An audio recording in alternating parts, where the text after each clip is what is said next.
NEET की exam में अब सिर्फ 6 महीने बाकी, लेकिन 6 महीने तेरे लिए काफी होंगे अगर तू इन सिंपल रूल को समझ लेगा और अपने दिमाग में क्लैरिटी ला देगा।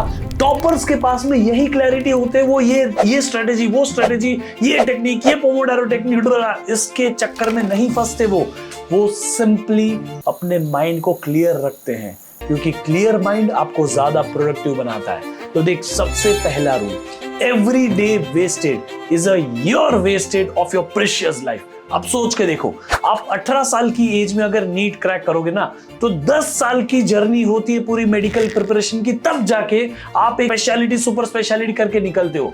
जरा सोच के देखो, 18 इयर्स की एज में अगर आपने नीट क्लियर की ना, तो वही आप 28 इयर्स की एज में अर्निंग शुरू करोगे, तब आप अपने मर्जी से कुछ खर्चे कर पाओगे, तब जाके आप अपने घर पे अपना पहला पगार दे पाओगे।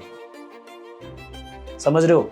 हर एक दिन खराब करोगे, आपको नीट एक साल पीछे लेके जाएगी और आप अपनी लाइफ में एक साल से लेट होते जाओगे। Can you afford that? I am telling you, no, this is the worst thing. Second rule, आपको एटलीस्ट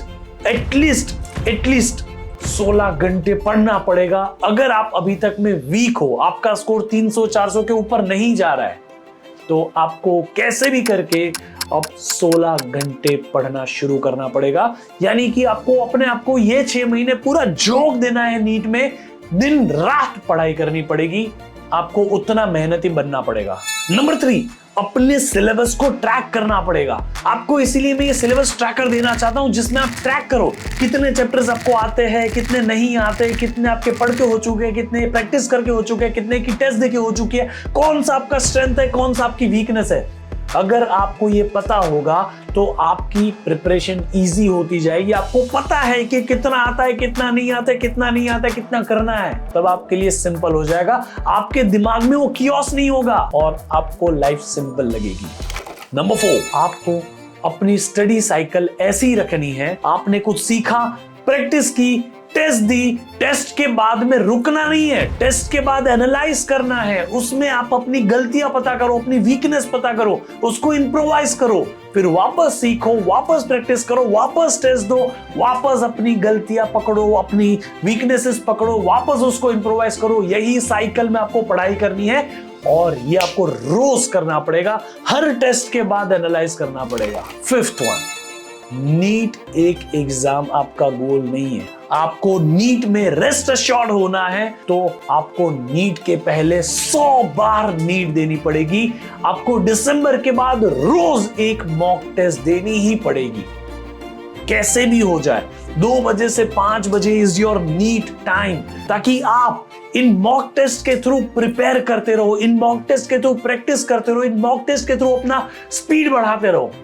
और आपके लिए फाइनल नीट की एग्जाम कोई फाइनल एग्जाम नहीं होगी, it will be just a mock test for one last time.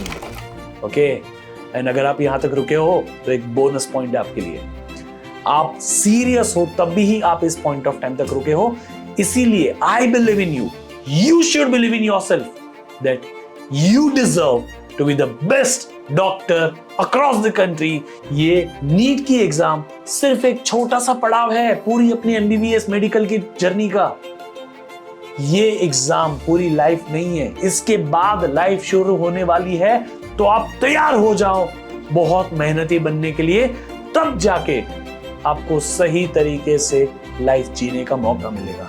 आपको accept करना पड़ेगा अपने आप में कि अगर आपको एक अच्छा डॉक्टर बनना है तो बहुत मेहनती होना पड़ेगा, उसमें आप आलस नहीं ला सकते। सो कमेंट करो that I am going to be the best doctor in the world and promise me that you will be the one.